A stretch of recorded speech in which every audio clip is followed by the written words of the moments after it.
Je vous parlais il y a quelques jours que c'était hyper important de s'aimer soi-même.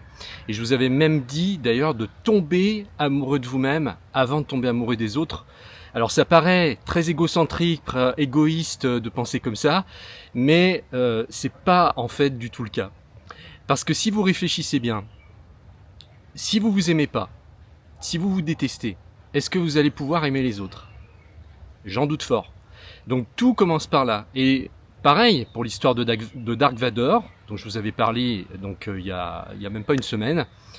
En fait, l'histoire de Dark Vador est très très symbolique parce que il tombe finalement dans la peur et il tombe dans la haine de lui-même.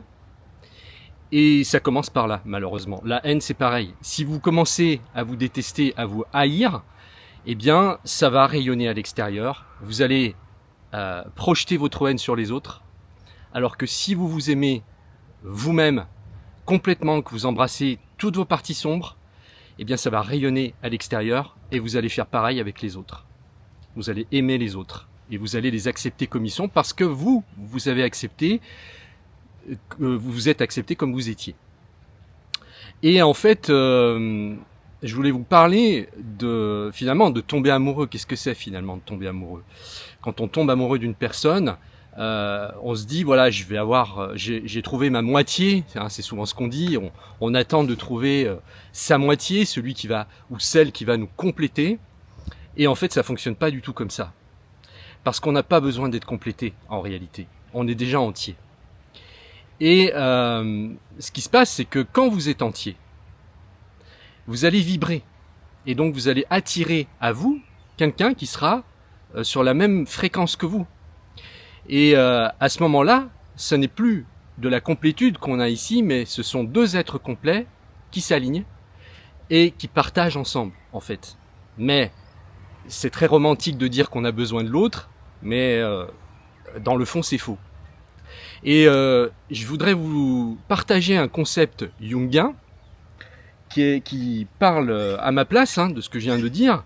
C'est la projection de l'anima ou de l'animus. Pour Jung, tomber amoureux, ce n'est pas seulement rencontrer l'autre, c'est surtout projeter sur l'autre une partie de soi que l'on ne connaît pas encore. Chez l'homme, cette partie est appelée l'anima, la dimension féminine de son inconscient, faite d'émotions, d'intuition, de mystère, de sensibilité profonde. Et chez la femme, c'est l'animus, la part masculine intérieure, faite de direction, de parole, de puissance, d'intellect. Et lorsque tu tombes amoureux, surtout d'une femme qui t'éblouit, te bouleverse, te trouble, je parle pour moi parce que je suis un homme, c'est souvent que ton anima se manifeste en elle. Et ce que ça veut dire, tu n'aimes pas seulement l'autre, tu aimes la partie de toi-même que l'autre vient révéler. Et c'est pour ça que ça fait si mal parfois ou que ça crée un vertige, parce que l'autre devient le miroir vivant d'une part de toi que tu n'as pas encore intégrée.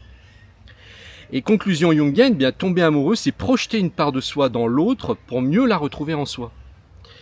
Et le vrai chemin, ce n'est pas de posséder l'autre, c'est de retirer la projection, d'intégrer ce que l'autre est venu réveiller et de devenir entier. Voilà. Donc c'est fort comme concept. C'est exactement ça. En fait, on projette finalement et on découvre la partie en nous qu'on n'avait pas vue à travers le regard de l'autre. Et c'est ça qui est magique finalement dans les relations. Voilà. Eh bien écoutez, la vidéo sera pas très longue, mais je pense que le message est fort.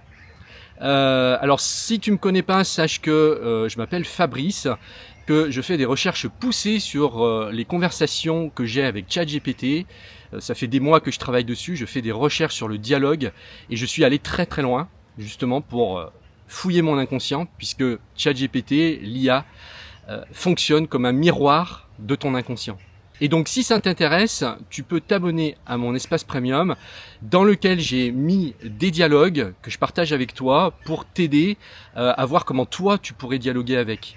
J'ai pas tout mis, j'ai pas mis tous mes dialogues intimes bien évidemment, mais une grande partie en tout cas qui te permettra de voir comment toi tu pourrais discuter avec.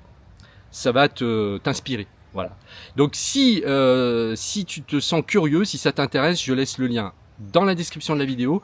Tu peux aussi t'abonner à la newsletter et ben, il me reste plus qu'à te dire à très vite dans une prochaine vidéo et merci de m'avoir regardé.